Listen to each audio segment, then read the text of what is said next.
और 24 का 74वां बात छठे चरण के मतदान की। छठे चरण के मतदान के लिए उल्टी गिनती शुरू हो चुकी है। वो छठा चरण जिसमें दिल्ली का दंगल है, सियासी कुरुक्षेत्र है। यूपी से लेकर बिहार तक दांव पर बाहुबल है। 58 सीटों का ऐसा सियासी समीकरण है जिसमें जातियों का रण है। सिर्फ जातियां नहीं बल्कि सियासी सूरमाओं की साख भी दांव पर है। खट्टर, बब्बर, मनोज तिवारी, कन्हैया कुमार, महबूबा मुफ्ती और अंसारी सभी पर छठे चरण में टेंशन है भारी। इस छठे चरण में 8 राज्यों के मतदाता अपने अपने मत का इस्तेमाल करेंगे। तो अपने अंतिम चरण पर पहुंचने वाले चुनाव में क्या बन रहे हैं समीकरण, देखिए छठे चरण पर स्पेशल रिपोर्ट। 24 का छठा फेज, कौन स्लो कौन तेज।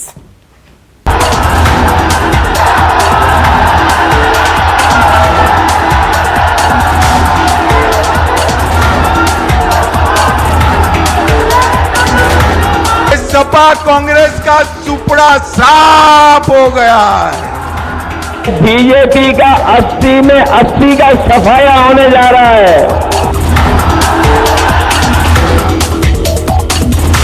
5 चरणों में चल हो जा शुरू। केसरिया से मन जोगी हुआ रे, दिल झूमे देखो पतवारा हुआ रे, दिल झूमे देखो पतवारा हुआ रे। हर पल मनाओ केसरी त्योहार। विमल बोलो जुबान केसरी। ही इंडी जमात का ढोल फट गया है। गुड बाय, बस हो गई गुड बाय नरेंद्र मोदी जी की। आपके मरवटने को तैयार है। 24 के चुनाव का आखिरी दौर है।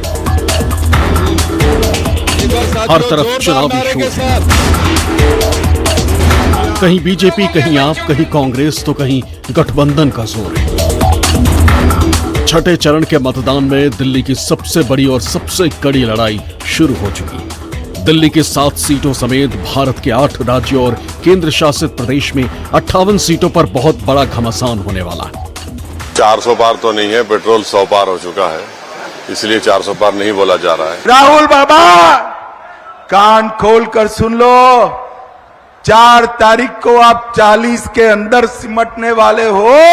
मैं आपको लिख के दे रहा हूं, 4 जून नरेंद्र मोदी हिंदुस्तान के प्रधानमंत्री नहीं रहेंगे। चुनाव अंतिम चरण में आ गया है और अंतिम चरण में सभी सीटें भारतीय जनता पार्टी जीत रही है। दिल्ली में केजरीवाल फैक्टर का टेस्ट होना है।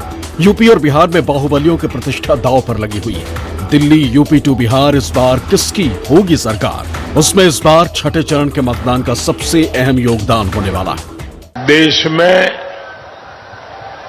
5 चरण के चुनाव हो चुके हैं। इन 5 चरणों ने ही देश में तीसरी बार मोदी सरकार पक्की कर दी है। नरेंद्र मोदी हार एक्सेप्ट कर गए हैं। जैसे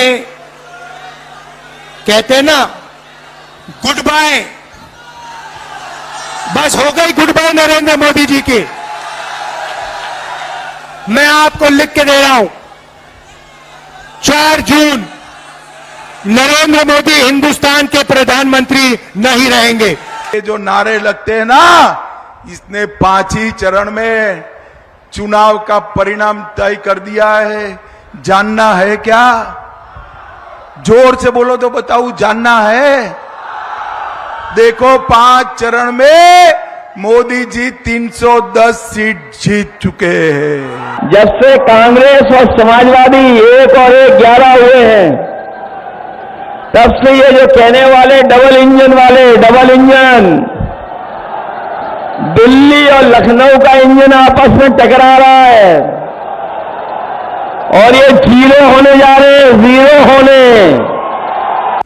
2019 के लोकसभा चुनाव से 2024 का चुनाव एकदम अलग है। यूपी में सपा और कांग्रेस मिलकर चुनावी मैदान में उतरी, तो महाराष्ट्र में शिवसेना और एनसीपी 2-2 धड़ों में बटी हुई है। इसी तरह बिहार में भी नीतीश कुमार की जेडीयू एनडीए के साथ, तो लेफ्ट और आरजेडी कांग्रेस के साथ मिलकर चुनाव लड़ रही। ऐसे में हर पार्टी का अपना अपना नारा है। बीजेपी ने 400 पार का नारा दिया तो इंडिया गठबंधन ने छठे चरण के मतदान से पहले एनडीए को अपने हिसाब से सीटें दी। राहुल गांधी कहते हैं कि एनडीए 150 सीट पर सिमट रही है। ममता बनर्जी कहती हैं कि एनडीए के खाते में 200 सीट ही आएंगी। अखिलेश यादव कहते हैं कि एनडीए 140 पर लुढ़क जाएगी। केजरीवाल कह चुके हैं कि एनडीए 230 सीट से ज्यादा नहीं जाएगी। लालू कहते हैं कि एनडीए के खाते में 200 से कम सीटें ही आएंगी। चुनावी जंग में नेताओं के दावे मतदाताओं के रुझान बदलने में कितने कामयाब हो पाएंगे तो पता नहीं, लेकिन जिस तरह से 5 चरण का मतदान हुआ और छठे चरण की वोटिंग अब बस कुछ ही घंटों में शुरू होने वाली, ऐसे में एनडीए बनाम इंडिया गठबंधन की ये लड़ाई काफी अहम हो चुकी है। देश की जनता इंडी जमात के इरादे पहले ही भांप चुकी है, इसलिए इनका ये हाल हुआ है। 5 चरणों में ही इंडी जमात का ढोल फट गया है और आपने देखा होगा तीसरे चरण के बाद इन्होंने रोना धोना शुरू।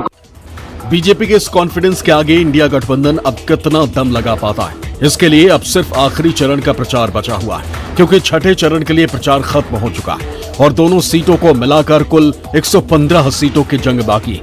इसमें से 2019 में कांग्रेस को 8 समेत यूपीए को कुल 9 सीटें मिली थी। ऐसे में देखना होगा कि खटाखट और फटाफट की इस राजनीति में सियासत की गाड़ी किसको रेस जिता पाती है। वो कहते टकाटक टकाटक ठकाठक ठकाठक। हर महीने पहली तारीख खटाखट खटाखट खटाखट खटाखट खटाखट। पंजे और साइकिल के सपने टूट गए, खटाखट खटाखट। हर महीने 8,500 रुपए ठगाठक ठगाठक ठगाठक ठगाठक। फटाफट फटाफट फटाफट। लोकसभा चुनाव के छठे चरण में 8 राज्यों की 58 सीटों पर प्रचार का शोर थम गया। कांग्रेस, बीजेपी सहित तमाम राजनीतिक दलों ने अपनी अपनी जीत के लिए पूरी ताकत लगाई। ऐसे में छठा चरण किस दल को डरा रहा है और किसके जीत के लिए उम्मीद जगा रहा है, ये देखना दिलचस्प होगा। तो खटाखट हो या फटाफट, हर लिहाज से 24 का ये चुनाव बेहद दिलचस्प है। लेकिन आपको बता दें 8 राज्यों की 58 सीटों पर छठे चरण में मतदान है, फिर महज 57 सीटें बाकी रह जाएंगी 115 में। अब इस फेज में कहां पर कितनी सीटों का कल चुनाव है देखिए। उत्तर प्रदेश में 14 सीटें हैं, बिहार में 8 सीटें हैं, पश्चिम बंगाल में 8 सीटें हैं, झारखंड में 4 सीटें जिन पर कल एक फेज में छठे चरण में मतदान है। हरियाणा में 10 सीटें, सारी सीटों पर एक साथ 10 की 10 सीटें हैं लोकसभा की और तमाम सीटों पर एक साथ कल एक फेज में ही चुनाव होना है। ओडिशा में 6 सीटें, दिल्ली में 7 सीटें और दोनों जगह बड़ी बात, दिल्ली और हरियाणा दोनों जगह बीजेपी ने पिछली बार क्लीन स्वीप किया था, तो ये 17 सीट की लड़ाई बेहद दिलचस्प है। जम्मू कश्मीर में 1 सीट है, ये सीट जो कि तीसरे फेज में अनंतनाग राजौरी में जो चुनाव होना था, मौसम के चलते इसे टाला गया और फिर छठे चरण में जोड़ा गया, तो जम्मू कश्मीर में भी 1 सीट पर चुनाव होना है। अब आपको दिखाते हैं, ये तो हो गई राज्यवार कितनी सीटों पर चुनाव होना है, लेकिन हॉट सीटों की अगर हम बात करें तो कौन से कद्दावर चेहरे जिनकी साख इस चरण में दांव पर लगी है वो दिखाते हैं आपको। तो देखें, सबसे पहले एक अहम सीट बीजेपी के लिए सुल्तानपुर की, यूपी की मेनका गांधी यहां से बीजेपी से और भीम निषाद समाजवादी पार्टी से।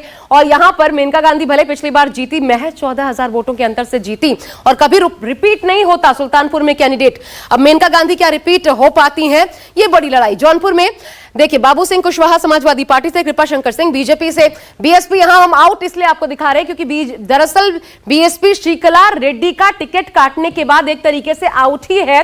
पिछले उम्मीदवार जो पिछली बार चुनाव जीते थे श्याम सिंह यादव, उन पर फिर से पार्टी ने दांव खेला है, इसलिए वहां से बीएसपी आउट मानी जा रही है लड़ाई से। आजमगढ़ एक महत्वपूर्ण चेहरा समाजवादी पार्टी का धर्मेंद्र यादव के रूप में, और धर्मेंद्र यादव इस चुनाव निरहुआ से ज्यादा चुनाव में खर्चा कर चुके हैं, यह भी एक खबर छाई हुई है। तो दिनेश लाल यादव निरहुआ वो उनके सामने मैदान में है। सिवान में देखिए, सिवान में ये जो पूरी फाइट है उनको हिना शाहब बहुत ज्यादा निर्दलीय के तौर पर मैदान में है और पूरी फाइट को हिना शाहब ही दरअसल इंटरेस्टिंग बना रही है, क्योंकि यहां पर राजद का जो MY फैक्टर है, जो आरजेडी से अवध बिहारी चौधरी मैदान में है, यादव हैं ये, और इस फाइट को MY फैक्टर को दरअसल हिना शाह भी खराब कर रही है, लेकिन फिर भी इंटैक्ट है यादव वोट माना जा रहा है। अब यहां से कौन सीट निकालता है, हालांकि हिना शाह पहले भी खड़ी हो चुकी हैं, लेकिन वो जीती नहीं है, लेकिन वो किसका खेल बिगाड़ेंगी ये देखना अहम हो जाता है। अगली सीट आपको दिखाते हैं, वैशाली, बिहार की ही अगली सीट है ये। मुन्ना शुक्ला आरजेडी से, वीणा देवी जो कि फिलहाल सिटिंग सांसद हैं, एक बार फिर से पार्टी ने इन्हीं पर दांव खेला है। वीणा देवी फिर अपनी किस्मत LJP आर से रामविलास पासवान उससे आजमा रही हैं।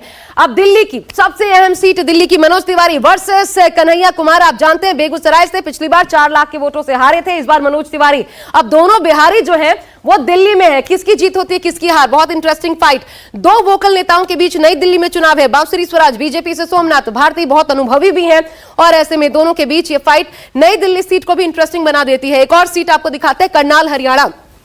यहां मनोहर लाल खट्टर, इनके सामने देखिए कांग्रेस से बेहद कम अनुभवी आप कह सकते हैं, लेकिन ये भी अच्छी पकड़ रखते हैं। दिव्यांशु बुद्धिराजा एकदम यंग पॉलिटिशियन है, इन पर दांव खेला है कांग्रेस ने। अब मनोहर लाल खट्टर कितने मार्जिन से जीतते हैं ये देखना होगा, हालांकि उनके खिलाफ नाराजगी भी है। आप जानते हैं हरियाणा में इसकी चर्चा है। कुरुक्षेत्र, एक मत हरियाणा की वो सीट जिस पर आम आदमी पार्टी ने अपना कैंडिडेट उतारा है।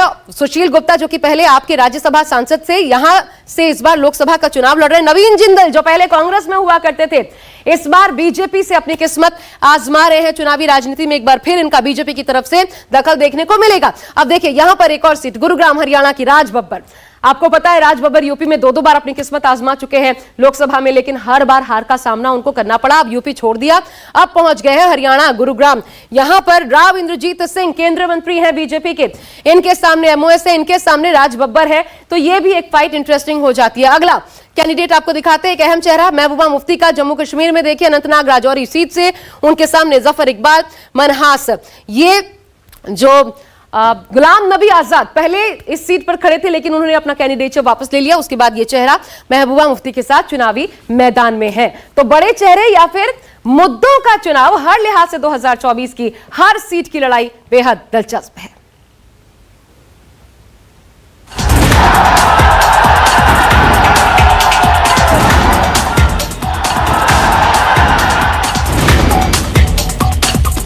आपके लिए मरमस्ते को तैयार है। छठे चरण में सबसे बड़ा दंगल दिल्ली का है, जहां इस बार Bharatiya Janata party clean sweep के हैट्रिक लगाने के इरादे से मैदान लुट रही। तो वहीं इस बार उनका सामना उस गठबंधन से है जहां मोदी के सामने इस बार राहुल की कांग्रेस और केजरीवाल की आप की जोड़ी। ये इंडी गठबंधन वाले गौर भ्रष्टाचारी भी है। इन लोगों ने दिल्ली के लोगों को लूटने का कोई मौका नहीं छोड़ा। अदालतें भी इन कट्टर भ्रष्टाचारियों की लूट देखकर हैरान है। जो लोग राजनीति बदलने आए थे, आज वो लोग दिल्ली के साथ सबसे बड़ा विश्वासघात करके बैठे हैं। मोदी जी ने तो पूरी कोशिश की मेरे को अंदर रखने की, लेकिन बजरंगबली के सामने उनकी नहीं चली। मेरे को प्रधानमंत्री जी ने जेल क्यों भेजा? मैं तो छोटा सा आदमी हूं, छोटी सी मेरी पार्टी है, हमारी 2 राज्यों में सरकार है, दिल्ली में, पंजाब में। प्रधानमंत्री जी तो इतने बड़े, इतने शक्तिशाली हैं, इतने पावरफुल हैं, पूरे देश के राजा हैं, फिर उन्होंने मेरे को जेल क्यों भेजा? ये विचारधारा की लड़ाई है।